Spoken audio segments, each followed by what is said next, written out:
In a couple of hours from now, I will probably be going in head to toe with Anthropic and OpenAI on code generation related to AI. And the reasons is this. You see, I've created 586,000 Hyperlambda files. That is almost 15 million lines of code, which means that I've got an equally large amount of training data as OpenAI and Anthropic has in regards to SQL.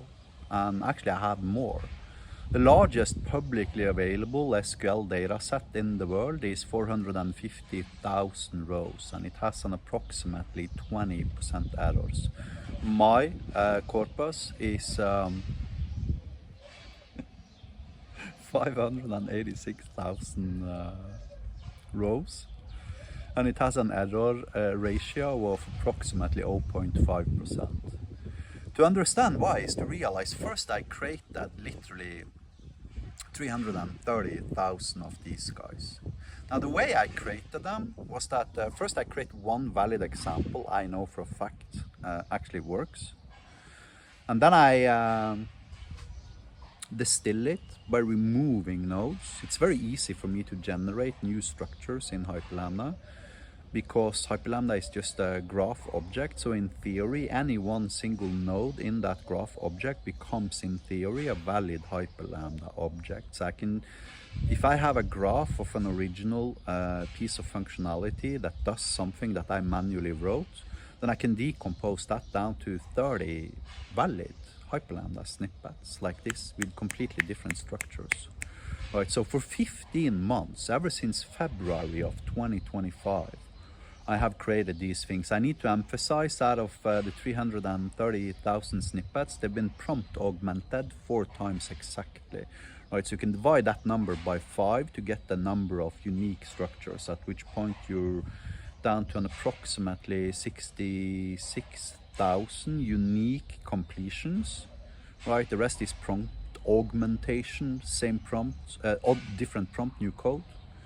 And then you can further divide that down into 4 because each structure has been duplicated 4 times with different arguments, file names, folder names, database names, etc., etc. So that creates a corpus of an approximately 66 divided by 5. Okay, so then we're up to 14,000 different unique structures. All of these with intentional prompts. Then on top of that 330k corpus, yesterday I was able to generate 280,000 100% correct valid Hyperlambda files in 5 minutes. Now to understand how you can do something like that, you need to understand the power of meta programming. You see, this thing here you're looking at now is actually the specification for Hyperlambda. And it's machine readable, right? It contains enums and, booleans and, stuff like that, which allowed me to, over the last couple of days, with help from AI, to actually create a Hyperlambda code that generates valid Hyperlambda code. I need to say valid. The Hyperlambda code is 100% valid, mathematically correct, with 0 errors. You can see an example here. However, it's kind of like rubbish Hyperlambda, right? Because it will do stuff such as, create a private key pair and, convert your public key to string and then use that as a password as it inserts a new user into a database. However, it still possesses extreme high quality value for the LLM. Why? Because it helps the LLM to understand the edges. It will never connect 2 slots. For instance, if one output slot returns an integer, then it will create only variations that consumes that integer as an integer. So it teaches the LLM the edges of every single function invocation. And if you look at this JSON file, this specification file, it's actually almost 19,000 lines of JSON, 100% automatically created from these attributes in the C# code itself. Which means that the programming language is actually 100% self-describing, allowing me to create automation systems that automatically generate 100% valid Hyperlambda.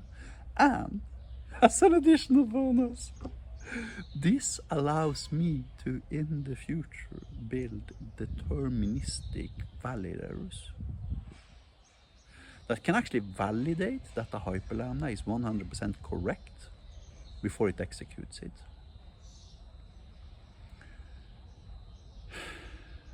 So, in theory, I'm about to solve the hallucination problem, not by eliminating hallucinations, but first of all, by controlling the runtime. Hyperlambda have these extreme security features. I've been talking a lot about them in previous videos and at blogs, right? With sandboxing and whitelisting of elements, etc., etc. However, now, more importantly, I have the ability to implement post-processors, allowing these deterministically created post-processors to analyze the Hyperlambda and throw an exception if the Hyperlambda is not actually correct. It cannot infer intent, but it can infer correct Hyperlambda. And that makes it such that, you know, before the end of the day, I'm probably head to toe with Anthropic and OpenAI when it comes to back-end code generation. And I did it on $7. Have a nice day.